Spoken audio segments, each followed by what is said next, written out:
It's joined now by Dr. David Chao, who joined us on Monday and now closes out the week. And let's start here. It had to have been, knock on wood, a little bit of a relief not to be discussing COVID, at least when it came to whether or not a guy was going to play in a big game, right, Dr. Chao? After all the COVID talk, let's start with a positive for the NFL.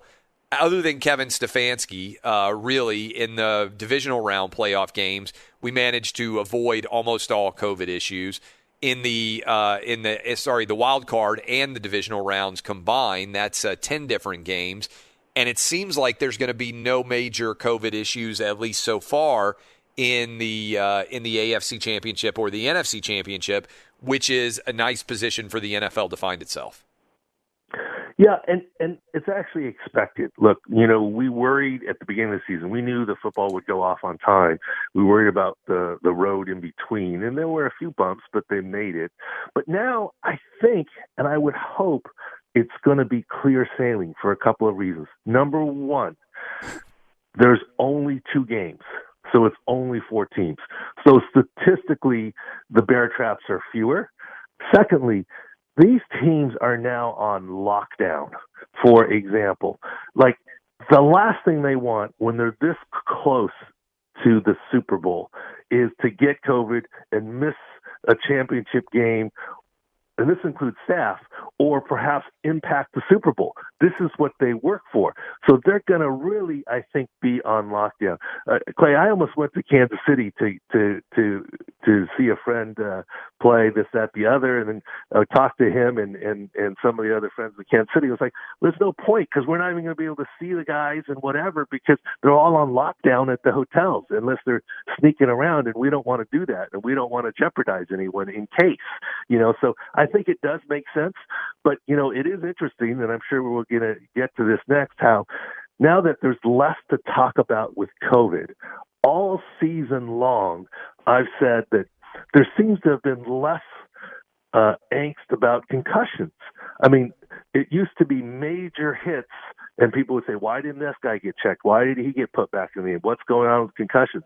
But now that COVID is probably not the number one thing on the NFL topic list, it's interesting. We're back to concussions and Patrick Mahomes. Yeah, it is. We circle back around to concussions, and there's been a lot of talk about this. And so you wrote a great piece earlier in the week at OutKick basically saying Patrick Mahomes is going to play. And it seems clear that he is going to play based on all the evidence. Until Sunday when somebody trots out there, you won't know. But the odds maker lines, all of those things, all the comments suggest that Mahomes is going to play. You've had a lot of time now to study what actually took place on the field in the way that he was tackled against the Browns on Sunday. What do you now believe occurred, obviously with the understanding that you haven't actually examined him, you haven't sat down and questioned Patrick Mahomes about everything?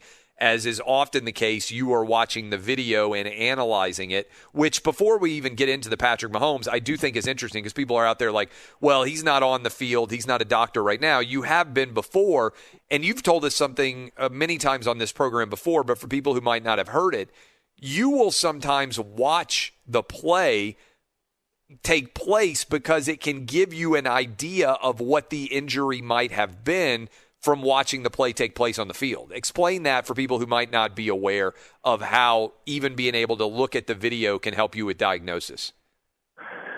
Yeah, for 17 years when I was a head team physician, after seeing a player on the field, on the sideline, in the locker room after the game, Monday after an MRI, I would go upstairs and watch film of the injury. Why? A, I had 45 minutes of free time in between. B, everyone in the building watched video on Mondays. C, I was trying to get better. So there, I knew the answer. I knew what kind of knee injury it was, exactly what it was, or whatever it was.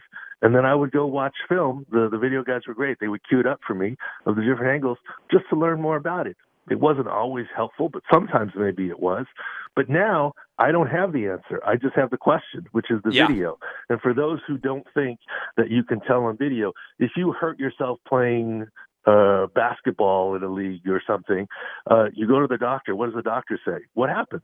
He said, well, I came down for a rebound. I stepped on someone's ankle and my knee twisted this way and I felt a pop and I got hit on the outside. Well, that's the video, right? So it's not 100%, but not only do we pay attention to mechanism of injury, but I studied it for 17 years.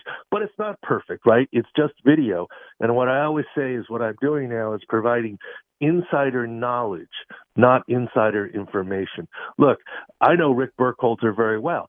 I wouldn't dare call him about what's happening with Patrick Mahomes. A, he wouldn't answer me, and B, he'd be insulted because of HIPAA and everything else. So it's not insider information. It's not sources. It's looking at the situation. But I do look at the media landscape to see what people are saying, like what Andy Reid said, any additional information that's out there, and including some local radio reports where it seems like someone has a little bit of insider about missing one question, et cetera. And those things, peripheral information, give context and sometimes help me in this game of CSI, or for the older generation, Quincy, that I kind of do medically as I try and figure some of these things out. Medical detective work almost. Yeah, so the medical detective work. Okay, let's go into Patrick Mahomes and his injury. What has your medical detective work made you believe happened with Patrick Mahomes? Well, first of all, I want to say I'm independent. I have nothing to do with the NFL. I don't get paid by the NFL. I'm not here to support any side. But I believe, and a lot of people think, of course, Patrick Mahomes is going to play. This is a championship game, and the NFL is going to make it happen, or the Chiefs are going to cheat to make it happen. I don't believe that at all. I don't believe that you could make the Chiefs doctor cheat or the independent neuro who ultimately has to clear Patrick Mahomes, concussion or not, because once you're in the concussion protocol, you have to get cleared by the independent neuro. And here's why. Yes, the independent neuro, he or she lives in the Kansas City area. Like for all the different teams, they live in the area. But look, as a doctor, are you going to put your reputation on the line, your practice on the line, your life savings on the line? Your insurance is $1 million, $3 million typically, $2 million, $4 million. He's a $500 million guy. Are you going to go against your Hippocratic oath for a football game? Are you going to, right now, sure, Patrick Mahomes says, clear me, I want to play. But if he really couldn't be cleared, you hear all the time later on, and I'm not saying Patrick would, and I'm not saying anything bad's going to happen, players after the fact come back and say, well, you shouldn't have done that, right? So you're not going to do that. So for fans to say, oh, the Chiefs are going to get him cleared no matter what just because, I don't believe that to be the case at all for that reason. And here's the thing. I don't believe Patrick Mahomes actually had a concussion. If you look at the video very closely, and this is just my belief, not exam, he never actually hits his head. Yes, there's something about quick acceleration, deceleration, coup, counter coup, and, the jello shaking and, inside the head. So concussion, of course, is a possibility, but I don't see that violent force. So really, what could it be? Jay Glazer suggested he was choked out. I respect Jay, but not in the traditional sense, because you can't grab someone's neck for literally a second and rob them of enough blood flow to the brain or oxygen to make them pass out. Some have suggested it's a nerve injury or spinal cord injury.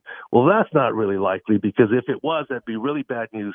And not only would he be ruled out of this game, you'd have serious evaluations about his career. And it wasn't that big of a torque or a force, and paralysis doesn't come up and then go away. So what is it? I think the most likely thing is that his vagus nerve, or the carotid sinus, was karate chopped by Mac Wilson's forearm and yanked. And that can send an electrical signal. Medically, sometimes when you have a high heart rate, you massage the carotid area to slow down the heart rate because it sends a signal. This is the same signal that makes people faint sometimes. I'm not calling Patrick Mahomes weak of heart or afraid of blood or needles and he faints. I'm not saying that. I'm just saying that nerve can be excitable, and that's the nerve for people who do faint at the sight of blood or needles. That nerve is excitable, and that's what makes you faint. And so if you hit the nerve, just like, you get a reflex or hit your funny bone, it sends an electric signal.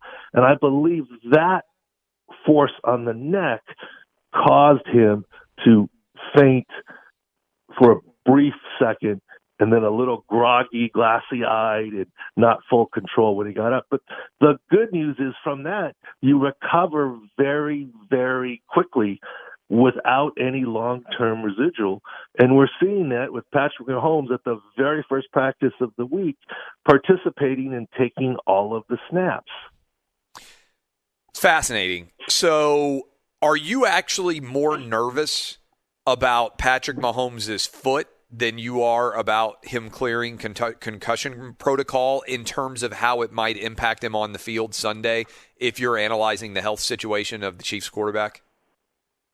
Absolutely, in terms of how it will affect him on the field, because I think, barring a complete surprise, he is on the field. And this vagus nerve, and remember, this is a hypothesis that I vetted, quite honestly, with several neurologists, several former team physicians, and actually, I won't say his or her name, but a current independent neuro. And they believe it to be plausible. They don't know the certain circumstances of the Mahomes situation. But yeah, I think the toe is a bigger deal. I think the toe will affect him. But look, an 85% Mahomes is pretty darn good. And if you notice, in the second half, he almost was more mobile than the first half with the toe.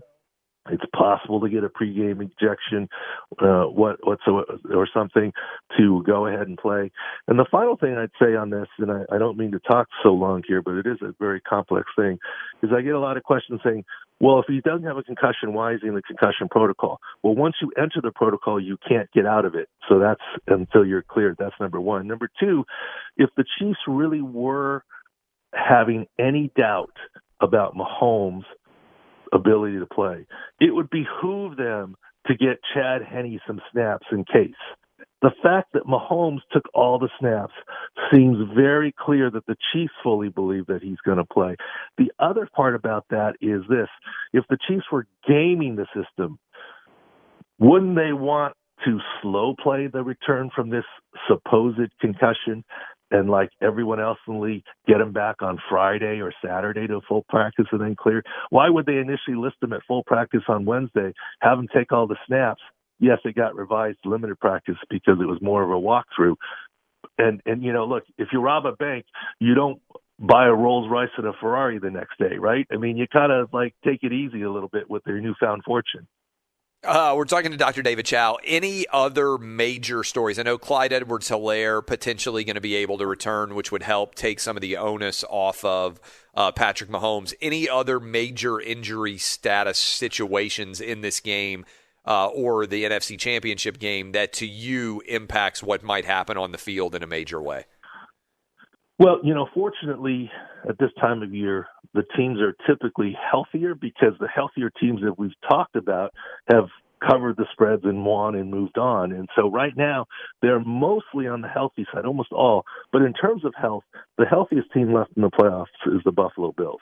Number 2 is the Green Bay Packers. Number 3 is the Tampa Bay Buccaneers. Ronald Jones looks better, but Antonio Brown has a question mark with his knee. And obviously they're still down Alex Kappa, but that return of Devin White and a fully healthy Carlton Davis is massive. The Chiefs actually are the most injured team going into the championship round. And that's even assuming Mahomes plays, which obviously we've talked about he will, because of his toe, because of Clyde Edwards-Helaire, but he is trending towards playing. Because of Sammy Watkins, he's trending towards playing. Willie Gay is still a question mark at linebacker. So the Chiefs are the most banged up, but overall, they're in the B category, as we say, at the injury index at Pro Football Doc.